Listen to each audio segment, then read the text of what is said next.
José M. Ponce, ¿no te parece que Europa ha sacrificado ya bastante? ¿Sacrificado qué? Yo vivo en Europa. Estoy al tanto de lo que pasa en Europa. No creo que Europa haya sacrificado qué. No entiendo eso. ¿Será que las protestas que están produciendo es el deseo popular de acabar con la guerra? No. ¿Está destruyendo Europa económicamente? No. La guerra no está destruyendo Europa económicamente. Deja de ver la tele rusa. No, el problema en Europa es distinto. Cada país tiene sus propios problemas.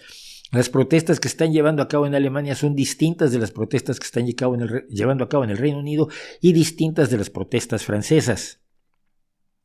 Así que mucho cuidado con usar la brocha gorda. Europa está haciendo. No, cada país tiene su situación propia, peculiar, singular, y en esa realidad está viviendo cada país.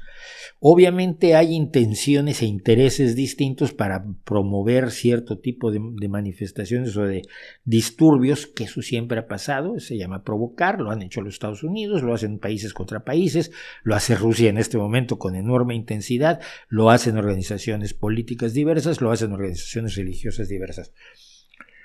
Pero ten mucho cuidado con eso. Las protestas no se están dando porque estemos hartos de la guerra. Creo que Europa en general está dispuesta a defender a Ucrania.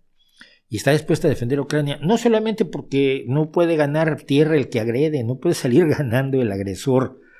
Desde hace años la agresión ya es un crimen de guerra. El solo hecho de emprender una guerra de agresión es un crimen de guerra. Porque hemos tratado de mejorar las cosas de como eran antes, cuando las guerras de agresión eran lo más normal del mundo.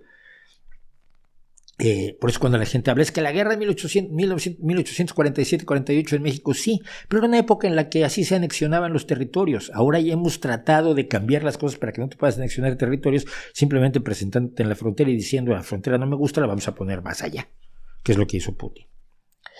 Pero se te olvida una cosa, Europa es objetivo claro de Rusia. No es Ucrania solamente lo que se pelea. Que simplemente los principios de un país que se quiere defender debe defenderse como se apoyó a Vietnam en su momento. No hay diferencia. ¿Puedes tú decir que el problema es la ideología? No. Vietnam fue agredido, fue atacado por un país invasor. Se defendió a Vietnam, aunque uno no fuera comunista. La decencia te hacía pedir el fin de la guerra de Vietnam, que representaba la salida de los Estados Unidos de Vietnam, no la partición del país, pero me dejan un pedacito para mí. Y por eso se exigía la salida de Estados Unidos de Vietnam, como ahora razonablemente se exige la salida de Rusia de las fronteras ucranianas. Nos jugamos mucho. Si Putin triunfa en Ucrania, no es el fin. Es decir, no va a quedar satisfecho, no es su objetivo solamente Ucrania. Su siguiente objetivo es Moldavia, Georgia, Finlandia, Suecia. Los países que fueron satélites de la Unión Soviética, Chequia, Eslovaquia, Albania, Rumania, son los países que quiere que sean parte del imperio ruso. No lo digo yo, lo dicen los estrategas rusos.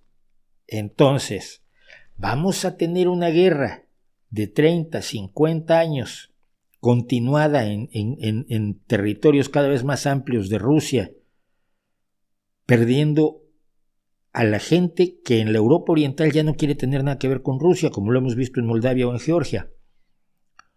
O vamos a parar a Putin y nos ahorramos las futuras guerras. Eso es como se puede pensar lógicamente en Finlandia, en Francia, en Inglaterra, en el Reino Unido, en España, en Italia, aunque haya gobiernos de signo tan distinto como la derecha conservadora cleptocrática del Reino Unido con Rishi Sunak, la derecha neofascista con la Meloni, la derecha esta medianamente civilizada que está en Francia, la socialdemocracia en España, en Alemania y en Portugal, y la socialdemocracia en Finlandia, por supuesto.